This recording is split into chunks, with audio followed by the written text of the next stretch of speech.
crainte. Il est 13h30, c'est l'heure de répondre à vos questions. Et pour répondre à vos questions, Fanny Wegschneider, bonjour Fanny. Bonjour Philippe. En forme? Ça va très bien. Alors on est parti au sommaire de ce samedi. Un sommaire copieux, Côte d'Or, la principale de ce collège a été sauvée par le protocole anti-intrusion. On vous dira tout dans un instant. Nous irons en Russie avec cette présidentielle chaotique, mais sans vraiment de suspense. La SNCF qui vous propose des bons plans toute la semaine prochaine, on vous les donnera. Mode jetable, des alternatives commencent à émerger, ça c'est la bonne nouvelle. On parlera également de sport avec du foot américain et ses supporters amputés à cause du froid. Évidemment, on vous le rappelle, il faut flasher aussi le petit code, le QR code si vous voulez nous poser vos questions en direct. Allez, on commence avec ce drame en Côte d'Or qui a été évité de peu. Oui, évité de justesse en effet. Hier, un élève de 3e d'un collège qui a menacé la principale de l'établissement d'un couteau. C'était aux alentours de 15h au collège Édouard Herriot de Chenôve, près de Dijon. C'est là qu'on vous retrouve, Chloé Giraud. Vous êtes notre envoyée spéciale sur place. Vous êtes devant cet établissement où une cellule psychologique de crise a été mise en place depuis ce matin pour les élèves, les enseignants, les parents. Et un téléspectateur, Clément, nous demande, est-ce que l'attaque dans ce collège près de Dijon est terroriste? Que sait-on, Chloé, à l'heure actuelle, de ce drame qui a été évité de justesse? Eh bien, ce que l'on sait, c'est que hier après-midi à 15h, donc, un élève de 3e se présente en cours d'anglais. Le problème, c'est qu'il avait été exclu quelques jours plus tôt de ce cours. Et donc, le professeur va le renvoyer vers la principale. Il obtient un rendez-vous avec la principale de l'établissement dans son bureau. Et là, à ce moment-là, il va lui présenter un courrier dans lequel il fait mention à un projet de prise d'otage. Et il fait aussi référence aux attaques terroristes qui ont eu lieu en 2015. Et à ce moment-là, il va aussi sortir une arme blanche, un couteau, et donc menacée de mort la principale de l'établissement avec cette arme. Elle va réussir à s'enfuir de son bureau, à déclencher l'alarme anti-intrusion, ce qui aura pour effet que l'ensemble des élèves et des professeurs vont se confiner à l'intérieur de l'établissement. Lui sera interpellé assez rapidement puisque les forces de l'ordre se trouvaient aux abords de l'établissement à ce moment-là. Et donc, comme c'est le cas lors de ce type d'événement, le parquet antiterroriste a été informé, mais pour le moment, il ne s'est pas saisi de cette affaire. Alors vous lisiez, Chloé, l'intervention de la police, heureusement, a pu être rapide. On décrit cet élève comme un élève difficile par ailleurs. Effectivement, un élève perturbateur avec des problèmes disciplinaires, nous disait tout à l'heure le recteur de l'académie de Dijon. Il a intégré ici cet établissement, ce collège Édouard Herriot, uniquement à la Toussaint parce qu'il avait été exclu précédemment d'un autre établissement. Mais à part ces problèmes disciplinaires, il n'a pas d'antécédent judiciaire grave connu. Cet adolescent, seulement une mention à son casier pour des dégradations volontaires. Et donc, il a été interpellé rapidement, on l'indique, puis placé en garde à vue. Et à l'heure où on se parle, les motivations, les raisons qui l'ont poussé à menacer cette principale avec un couteau restent encore à déterminer précisément. Chloé Giraud en direct de Chenôve avec Margot Sève. Cette question de Sandra, qu'est-ce qui a permis de sauver la principale de ce collège? On le disait, elle a vraiment échappé belle. Le courage, le sang-froid, probablement, c'est en tout cas ce qu'a tweeté la ministre de l'Éducation, Nicole Belloubet, qui a aussi condamné avec la plus grande fermeté ces menaces. Et puis l'intervention aussi rapide, on l'a entendu, des policiers, remerciée d'ailleurs par le ministre de l'Intérieur. Bonjour Cyril Ostater, vous êtes proviseur à l'Académie de Versailles, on l'a entendu, courage, sang-froid. Cette principale, elle a tout de suite pensé à appliquer ce protocole anti-intrusion. Ça fonctionne comment ? Le protocole intrusion, dans les établissements dans lesquels il fonctionne, parce que ce n'est pas le cas partout, généralement ce sont des boutons que nous avons à la loge, dans certains bureaux, CPE, direction, avec un certain nombre de sirènes différents selon les événements. Et quand tout fonctionne bien, il y a une sirène spécifique pour les intrusions dans les établissements, avec des exercices qui sont faits tous les ans, de façon à s'entraîner, à se confiner, à se barricader ou à évacuer. Donc c'est ce qui s'est passé, cette sirène a retenti et donc tous les professeurs qui l'ont entendu se sont enfermés avec leurs élèves dans les classes, c'est ça le protocole ?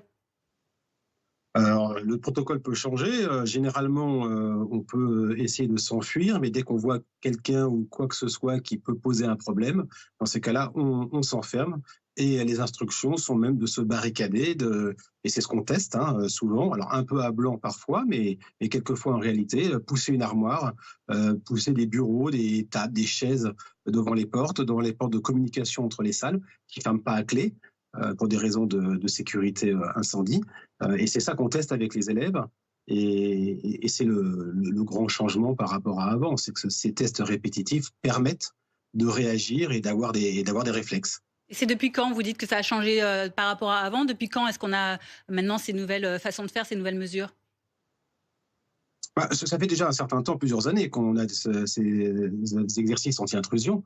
En revanche, les établissements sont au fur et à mesure équipés de matériel plus fonctionnel qui permettent de le déclencher à distance de plusieurs endroits. Ce n'était pas le cas avant. Donc avant, il y a encore des établissements qui fonctionnent avec des sirènes à main même. Donc ça, c'est beaucoup plus compliqué. Mais c'est vrai qu'on est accompagné par nos collectivités territoriales. Il y a encore du retard. Il y a des établissements qui ne sont pas équipés. Et ça pose un réel problème. Il faut aller beaucoup plus vite là-dessus. Mais quand ça fonctionne, on a la possibilité de mettre en place tout ce protocole. Et ça a été le cas à Chenôve. Merci beaucoup pour votre éclairage, Cyril Hostater. Voilà, on entend malgré tout, ça ne fonctionne pas partout, malheureusement.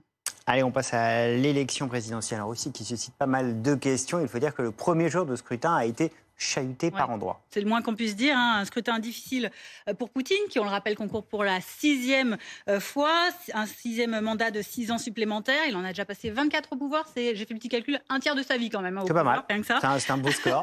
Alors lui, Poutine, il a voté bien confortablement dans son bureau par correspondance.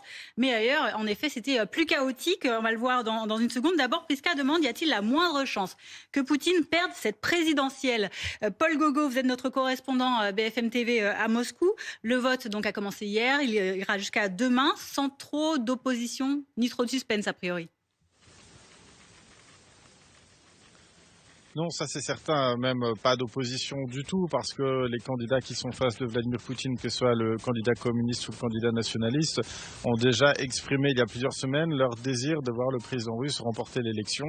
C'est d'ailleurs quelque chose que le président Poutine n'avait peut-être pas prévu dans cette campagne ou non-campagne, c'est qu'il n'y ait pas au moins un opposant utile, comme on les appelait par le passé lors des précédentes élections présidentielles. Le Kremlin parvenait à laisser quelqu'un participer au scrutin. Il y a visiblement eu tentative avec notamment Ekaterina Dounsova, on s'en rappelle, cette femme qui a tenu des propos anti-guerre, sauf que le Kremlin s'est rendu compte que l'opposition à sa politique et à cette élection était trop forte, que le soutien à cette femme était trop important.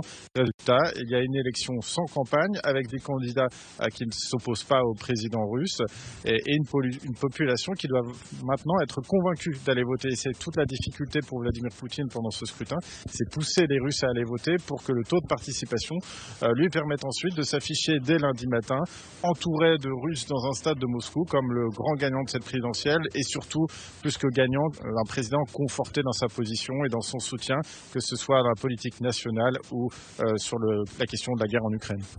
Alors, Paul Marla nous pose également cette question. Comment est-ce que les opposants à Poutine peuvent se faire entendre dans ces élections jouées d'avance, dit-elle? Alors, par désobéissance, notamment dans les bureaux de vote, on l'a vu ces dernières heures, avec 13 arrestations depuis le début de ce scrutin, des électeurs qui n'hésitent pas à montrer leur opposition à Poutine.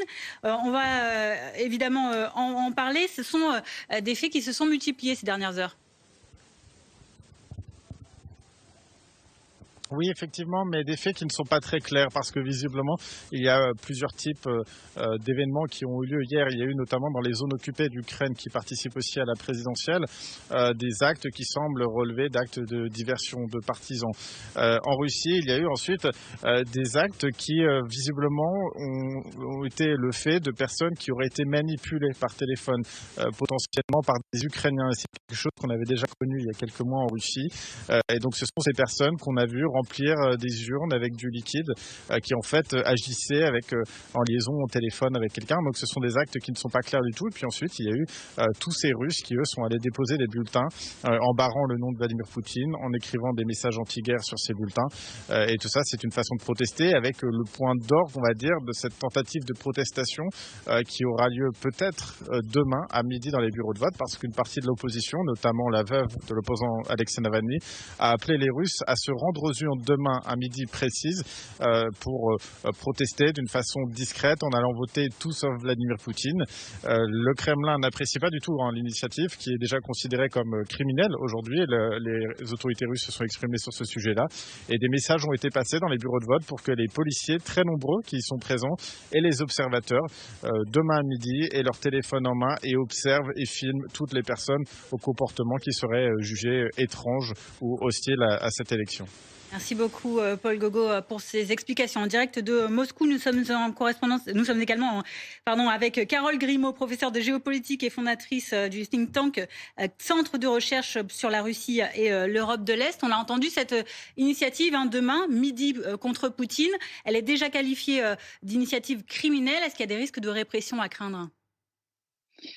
Oui, alors ce vote de midi fait très peur au pouvoir. Aujourd'hui, de nombreux internautes ont reçu de mise en garde pour ne pas provoquer d'incidents lors de ce midi, et les personnes qui ont reçu ce mail aujourd'hui sont peut-être considérées comme extrémistes par le pouvoir. On a vu des personnes qui s'étaient inscrites sur les listes de vote de Boris Nadezhdin, qui s'opposait donc un opposant dans cette campagne. D'autres personnes faisaient partie des cortèges lors de l'enterrement de Alexei Navalny. Donc on voit qu'il y a un ciblage de toutes les personnes qui pourraient être amenées à faire des provocations ou sont considérées comme potentiellement dangereuses, entre guillemets, par le pouvoir. Donc ce vote à midi est extrêmement, je dirais, risqué pour les personnes qui viendraient avec des intentions donc de semer le désordre lors de ce vote à midi précise. Les sanctions, les risques qui pèsent, en tout cas sur les personnes qui ont mis le feu dans les urnes ou bien qui ont versé de l'encre dans les bureaux de vote, ces personnes qui risquaient jusqu'à 4 ans de prison. La Douma est en train de réviser donc ces mesures de répression pour porter à 8 ans de prison pour ces actes qui ont été observés donc hier lors des élections. Merci beaucoup Carole Grimaud pour toutes ces explications. Allez, on va parler de la SNCF qui aurait des bons plans, paraît-il. Ouais. Alors, des bons plans pour certains Français. C'est à l'occasion des TER Days. Il y a toujours des petites astérisques. Alors, les TER Days, ça commence lundi et ça dure une semaine. 10 régions sont concernées. Il s'agit de cartes d'abonnement à prix réduit. La plupart, ce sont des réductions à 50%. Il y a également des billets à prix réduit. Par exemple, en Normandie, vous pourrez circuler pour 1 € seulement. Entre 3 et 7 € en Bretagne, par exemple. Il y aura aussi des ventes flash à 5 € dans les Pays de la Loire. Et puis, l'opération qui est la plus intéressante, ce sont ces Golden Tickets.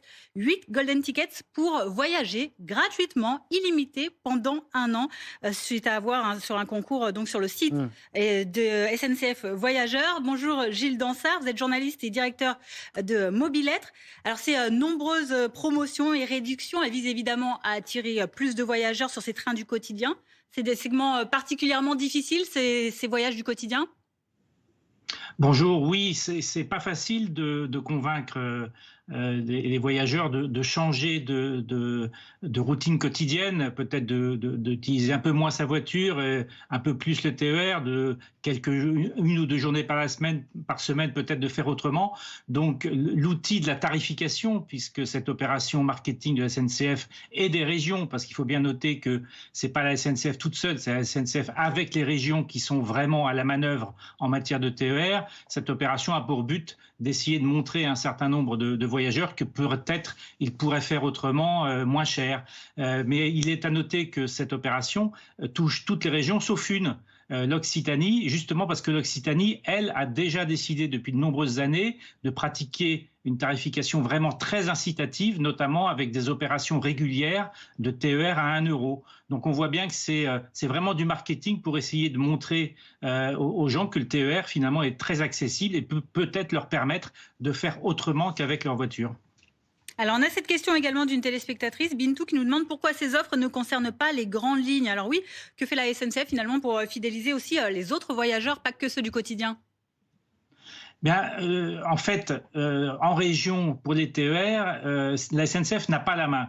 Donc là, elle affiche une opération quasi nationale en dehors de l'Occitanie, mais c'est en accord avec les régions qui financent, je le rappelle, 2/3 du coût du voyage en TER, comme en Ile-de-France d'ailleurs. En revanche, sur les grandes lignes, c'est une équation complètement différente, puisque sur les grandes lignes, ça n'est pas subventionné par la puissance publique, vous payez 100% du coût d'un voyage en TGV. Et donc là, la SNCF est sur un autre modèle, un modèle où elle fait énormément de marge. Et là, elle n'a pas trop envie de faire des opérations de ce type-là, parce que ça signifierait qu'elle réduirait considérablement ses marges. Merci beaucoup Gilles Dansard pour tes précisions. Donc on rappelle que c'est TER Day. Si vous voulez déjà en profiter, eh bien c'est toute la semaine prochaine. On passe au sport avec des bonnes nouvelles pour les clubs français en Coupe d'Europe. Oui, tout à fait. Et David qui nous demande, est-ce que le PSG va enfin gagner la Ligue des Champions ? Arrêtez de rêver. Oh là là. La question se pose, parce que c'était compliqué à chaque fois. Donc voilà, les supporters parisiens l'attendent toujours. Benoît Boutron, vous êtes avec nous, journaliste RMC Sport.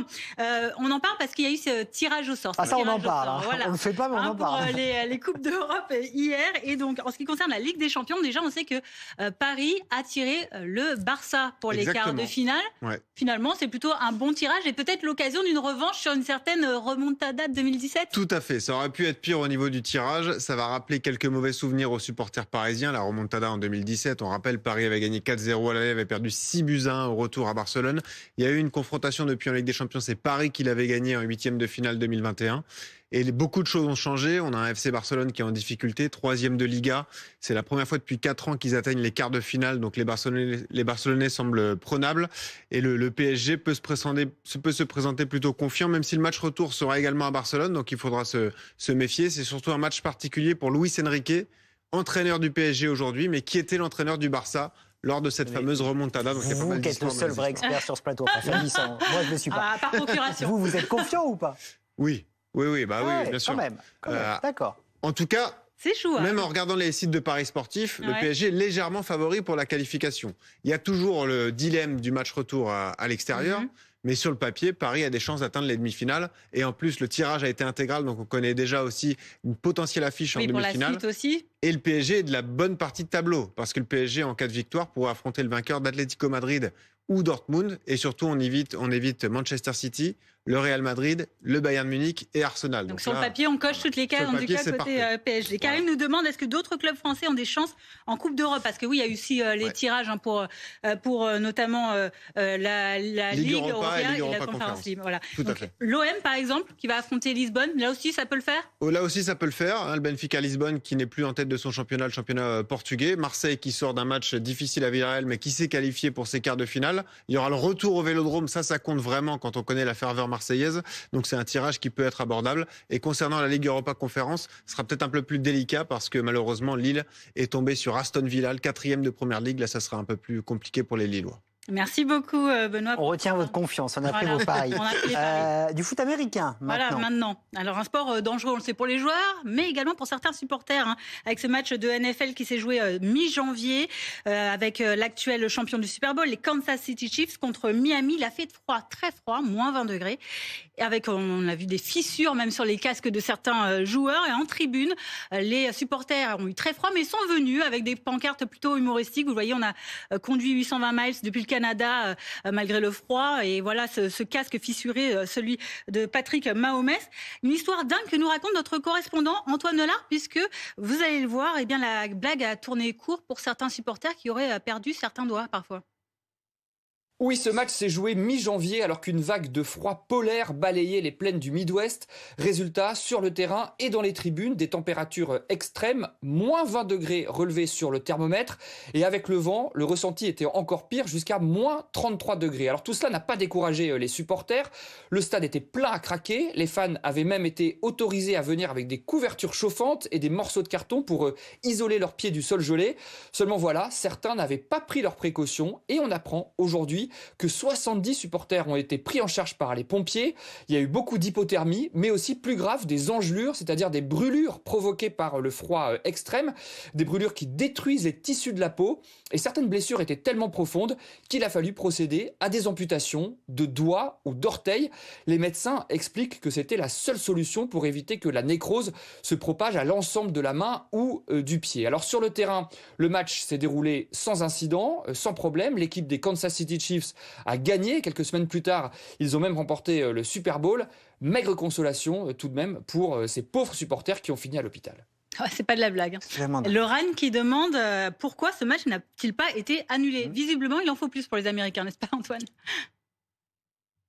Alors c'est d'abord une question de calendrier très serré. À ce moment-là, on joue les playoffs. Ça veut dire qu'il y a des matchs tous les week-ends jusqu'au Super Bowl, avec en plus l'obligation pour les joueurs d'avoir 6 jours minimum de repos entre chaque rencontre pour récupérer, tout simplement parce que le foot américain, c'est un sport de contact assez violent. Donc compliqué de déplacer le match pour ces raisons. La Ligue, par ailleurs, a considéré que les conditions de circulation n'étaient pas mauvaises ce jour-là. Il n'y avait pas de tempête de neige et que du coup, les supporters ne se mettaient pas en danger en venant au stade.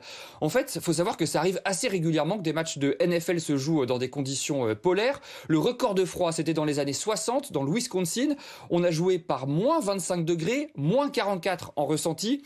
Pour la petite histoire, j'ai moi-même assisté à un match l'hiver dernier à Chicago, moins 19 degrés au thermomètre, moins 33 en ressenti. Alors évidemment, ça pique un peu, mais je m'étais bien préparé, bien équipé. 2 manteaux, 5 couches de vêtements en dessous des manteaux, un pantalon de ski, un collant, bottes, gants, bonnet, évidemment, grosses chaussettes.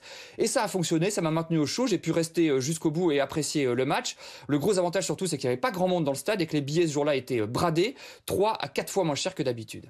Et Antoine Lard a toujours 10 doigts. Et Merci beaucoup, Fatih, d'avoir répondu aux questions des téléspectateurs. À samedi prochain. Bon après-midi sur BFM TV. Dans un instant, l'après-info. Je vous donne rendez-vous demain à 10h pour le live BFM. Bon samedi.